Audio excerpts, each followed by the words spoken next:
안녕하세요. 그리스 영상학교를 운영하는 신목사입니다. 오늘은 성령과 동행하는 사람만이 성령의 제자를 길러낼 수 있다라는 제목을 한번 생각해 보도록 하겠습니다.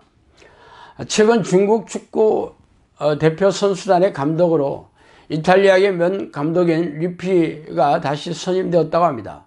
그의 연봉은 200억 원이 넘는다고 하죠. 이미 한 차례 중국 축구 대표 선수단의 감독이었지만 성과가 그리 좋지 못해 해임되었다가 다시 불러들였다고 합니다.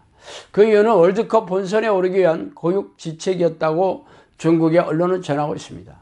이미 한 차례 감독을 하고 별 성과가 없었는데도 굳이 엄청난 돈을 주어가며 다시 부른 이유는 무엇일까요? 리피 감독의 경력이 화려하기 그지없었기 때문이죠. 세계 최고의 팀으로 만든 경력은 돈으로 살 수 없는 놀라운 능력이기 때문입니다.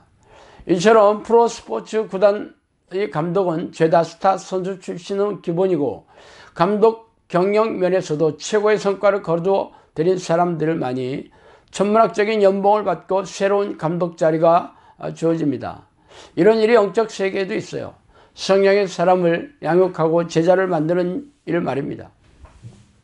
사도와 같이 모이사 저희에게 분부하여 가라사대 예루살렘을 떠나지 말고 내게 들은 바 아버지 약속하신 것을 기다리라. 요한은 물론 세례를 베풀었으나 너희는 몇 날이 못되어 성령으로 세례를 받으리라 하셨느니라. 사도행전 1장 4, 5절입니다. 아시다시피 초대교회 사도들을 양육하는 이는 예수님이셨죠. 예수님은 하나님이셨지만 인간의 몸을 입고 이 땅에 내려오셨을 때에는 인간이 지닌 한계와 약점을 몸소 체험하셨습니다. 그래서 예수님이 성령과 동행하기 위한 기도의 습관을 들이셨으며 중보기도로서 성령의 도움을 요청했다는 사실도 성경에 기록되어 있습니다. 예수님이 기도하신 모습은 고스란히 사도들과 제자들의 가슴에 각인되었음은 물론입니다. 그래서 제자들을 둘씩 짝짝을 지어서 성령의 능력을 주어 마을로 들여보내어 귀신을 쫓아내고 고질병을 고치는 임상 실습까지 철저하게 훈련시켰습니다. 그 훈련의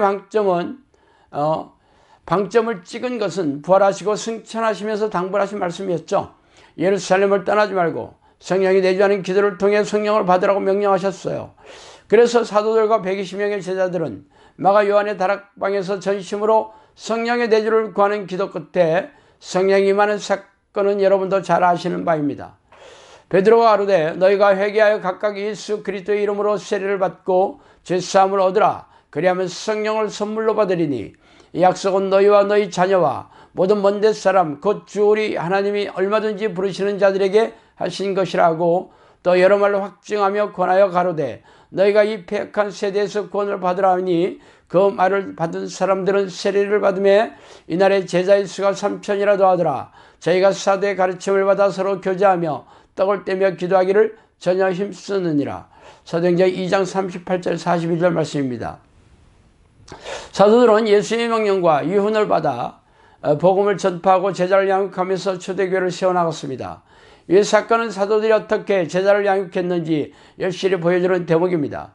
베드로의 설교로 마음이 찔린 유대인들은 어떻게 해야 하는지 사도들에게 물어보고 있죠. 그러나 베드로는 예수 그리스도의 이름으로 죄를 내어놓고 통렬하게 회개를 하면 성령을 선물로 받을 것임을 권면하고 있습니다. 그래서 그들은 사도들의 권면에 따라 회개를 하고 유대교에서 기독교로 개종을 하며 예루살렘 교회에 입교하였습니다. 그때 사도들이 그들에게 행했던 일은 무엇인가요? 전심으로 기도하기에 힘쓰라고 권면했던 것입니다. 그렇다면 사도들이 이들에게 이 사도들은 자신들이 마가 요한의 다락방에서 했던 성령이 임하기를 요청하는 기도를 했던 것이죠.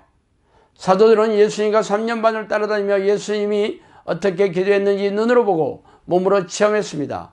그리고 자신들도 예수님의 명령에 따라 전심으로 기도함으로 성령이 내주하고 동행하는 성령의 사람이 되었죠. 말하자면 그들은 어떻게 해야 성령의 사람을 양육하는지 잘 알고 있었던 것입니다. 사도들이 양육하는 제자가 바로 스데반 집사나 빌립 집사와 같은 성령의 사람들이었어요. 그러나 이 시대 우리네 교회는 성령의 사람을 눈 씻고 찾아볼 수가 없죠. 우리네 교회 지도자들은 성경을 자의적으로 해석한 교단 신학자들의 교리에 따라 1분짜리 영적 기도만 해도 성령이 자동적으로 들어오신다고 가르치고 있습니다. 그러나 사도행전에서 보여주는 기적과 이적으로 귀신을 쫓아내며 귀신들이 일으킨 정신질환과 고질병을 치유하면서 영혼을 구원하는 교인들을 양육하지는 못해요. 그 이유는 자신들도 그러한 능력이 없기 때문입니다. 이러한 능력은 이미 우리네 교회에 사라진 지 오래되었죠.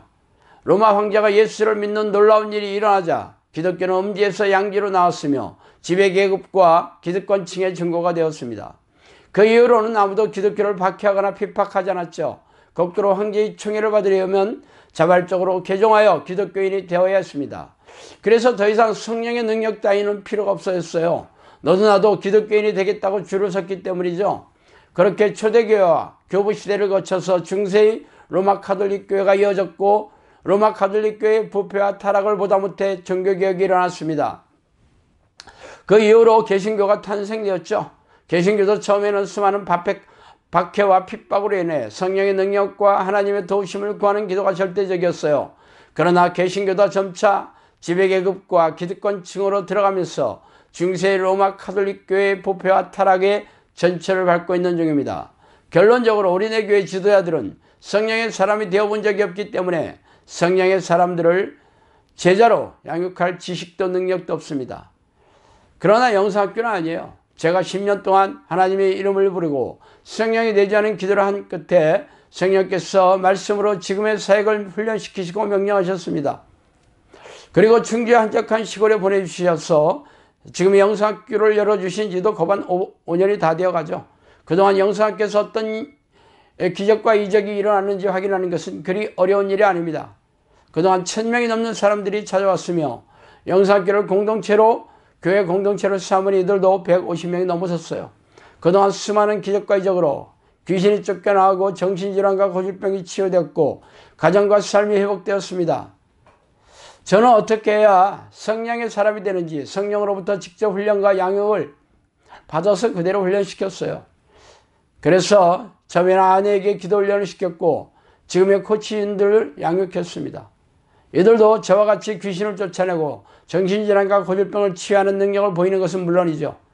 그러므로 당신도 사도행전에서 보여주는 제자가 되고 싶다면 성경에서 명령하는 기도를 따라 하시기 바랍니다. 쉬지 않고 하나님을 부르고 전심으로 성령의 내주를 간구하는 기도 말입니다. 그러면 지금의 이 시대에도 사도들과 제자들이 보여주었던 성령의 능력으로 이 영혼을 구원하는 제자의 반열에 들게 될 것입니다. 자, 오늘은 여기까지 하겠습니다. 감사합니다.